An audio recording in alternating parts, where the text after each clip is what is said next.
haar ouders hebben gevraagd aan mijn ouders of zij hier kon logeren. En dat kon dus wel. En dus ik helemaal juichen.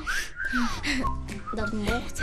En toen zei Naomi van, hey, ik ga morgen een eigen magazine beginnen. Dus ik zei, hey Naomi, ik ga ook meedoen. En dus zo is het gekomen dat Naomi en ik een eigen magazine hebben begonnen. Yep. Ja, toen gingen we naar beneden, maar Mick zat erachter. Ja. De broertje Achter van de computer. Ja. Ja, hij heeft een spelletje gevonden en daar is hij elke dag mee bezig. Ja, en wij denken nu dat er een virus in van zit, toch?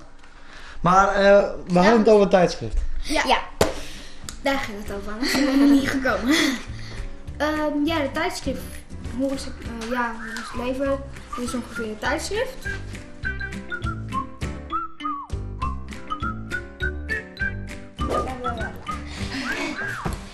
Oké. Voetbal. Sterrenbeelden. Sterrenbeelden. De juf. Waarom zijn juffen irritant? Ja. Majoretten. Vrachtwagenleven. Ja. Hoe is het tienerleven? Kunnen we aan mijn broer vragen. Hoe is het tiener? Ja, tienerleven, puberleven bedoel ik. Als hij het wil tenminste. Ja, koken. Mijn broer weet er ook wel wat van. Ja, en mijn moeder heeft zo'n dik kookboek. Gids voor meisjes. Hoe versier je een jongen? Stap 1. Loop niet in ieder geval te flirten. Stap 2. Kijk naar het persoon en knipoog en lach. Stap 3. Loop naar hem toe en zeg hoi. Hoi. Stap 4.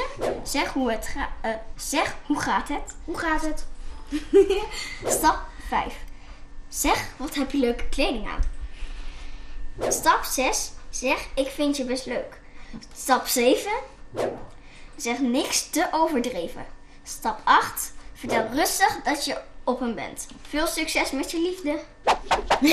Ja, zoiets was het. Maar en hoe weten jullie dat allemaal?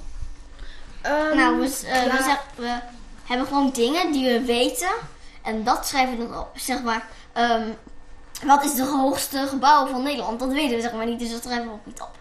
Maar hoe je jongens moet versieren, dat weten jullie wel. Ja, Ik tenminste wel, want ik heb nu 2... Ja, jij ook. Wat wil je zeggen? Ik heb nu 2. Jongens. IJslo en Sietse. Doe maar. Maar ik weet niet hoeveel zij heeft, maar... 1. Oh ja. Normaal. Ja, normaal.